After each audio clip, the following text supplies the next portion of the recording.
Dear students, आप लोग कैसे हैं? हमें उम्मीद है आप लोग स्वस्थ होंगे, मस्त होंगे, अपनी पढ़ाई में व्यस्त होंगे। डियर स्टूडेंट्स, आज का जो हमारा टॉपिक है बहुत ही आसान है और फिजिक्स का है, जो क्लास 10 और 12 के लिए बहुत ही महत्वपूर्ण है। किरण आरेख खींचना।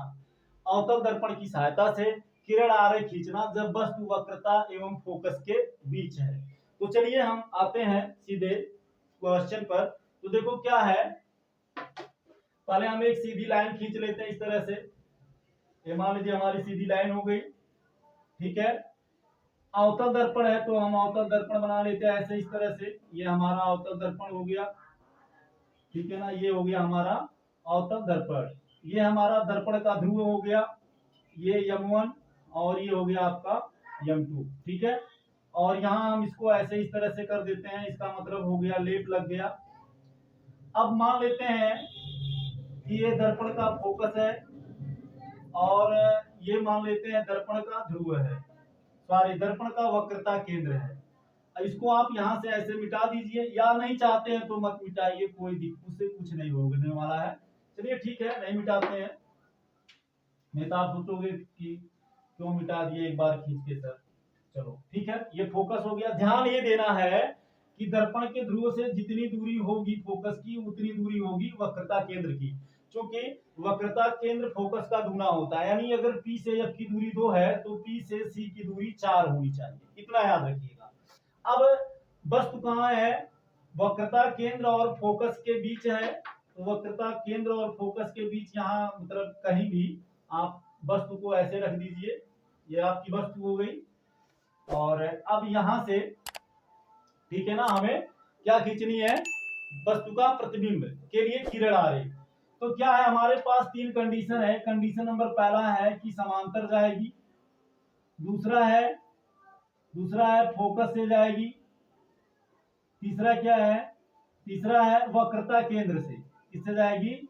वक्रता केंद्र से। तो हम देखते हैं कौन चांस हमारे पास है। तो अगर समांतर जाती है तो दर्पण से संबंध बनेगा, इसलिए ये हमारे पास ऑप्शन है। अगर फोकस से जाएगी तब भी हमारा दर्पण से संबंध है, ये भी चांस है। अगर वक्रता से जाती है तो सीधे निकल जाएगी इस तरह से, तो यहाँ दर्पण से कोई रिलेशन नहीं बन रहा है, तो इसलिए ये चांस नहीं होगा। तो हम क्या करेंगे, एक रेखा ले जाएंगे, एक किरण को ले जाएंगे वस्तु से, इसको O मानिए, इसको O' मानिए, जो मुख्य अक्ष के समांतर जाएगी। तो इसके लिए क्या करिए, O' की ऐसे लंबाई, ऐसे कंपास ले लीजिए, लगड़ा प्रकार जिसको बोलते हैं, ऐसे दूरी माप लीजिए और यहाँ P पर रख करके ऐसे कट कर दीजिए। तो यहाँ कट हो रहा है ना, फिर क्या करिए, आप इसको यहाँ से इसको इस तरह से क्या करिए, मिला दीजिए, ठीक है ना। बहुत आसान है, इसको आप यहाँ से इस तरह से ऐसे आप मिला दीजिए, ठीक। ये हो गई समांतर जा रही है, इसको आप पॉइंट A मान लीजिए। अब क्या करिए, तो जो समांतर जाएगी वो कहां से आएगी? आप जानते हैं जो रेखा समांतर जाती है वो दर्पण से टकरा कर या परावर्तित होकर के कहां से आती है? मुख्य फोकस से आती है। तो इसको आप मुख्य फोकस से ले आइए इस तरह से, ठीक है। ये हो गया इस तरह से। अब क्या करिए, वक्रता से तो चांस ही नहीं है, तो कहां से जाएगी? फोकस से जाएगी। तो आप फोकस से इस O' और F' को मिलाती हुई एक O' और F को मिलाती हुई एक रेखा खींचिए, ठीक है ना। O' और F को मिलाती हुई क्या करिए, एक रेखा खींच दीजिए, ठीक है ना, इस तरह से O' और F को, ठीक, ऐसे,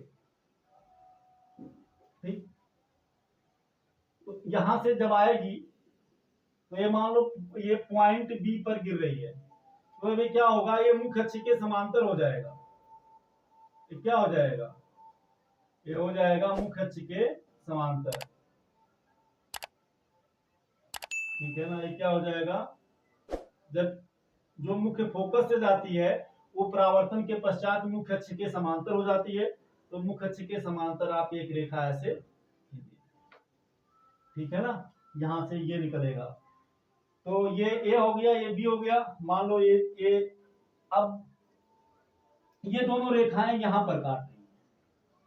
ये जो दोनों किरणें हैं, सॉरी, ये जो दोनों किरणें कहां से आ रही हैं? O' से। देखिए ये किरण भी O' से आ रही है और ये किरण भी कहां से आ रही है, ओ डैश से।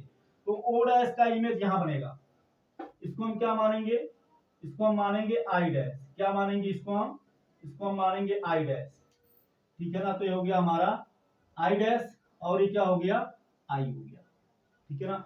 तो आप देख सकते हैं जब वस्तु फोकस और वक्रता के बीच है तो वस्तु का प्रतिबिंब कैसा बनता है, दर्पण के सामने, या आप कह सकते हैं दर्पण के बाईं ओर वास्तविक में बनेगा। वास्तविक मतलब चूंकि दोनों किरणें वास्तव में मिल रही है, वास्तविक बनेगा, उल्टा बनेगा, चूंकि उल्टा है, ओ डैश का इमेज मुख्य अक्ष के नीचे बन रहा है, आई डैश तो उल्टा बनेगा, वास्तविक उल्टा हुआ वस्तु से बड़ा बनेगा। तो डियर स्टूडेंट्स, आई होप आपके दिमाग में बहुत ही अच्छे से आ गया होगा।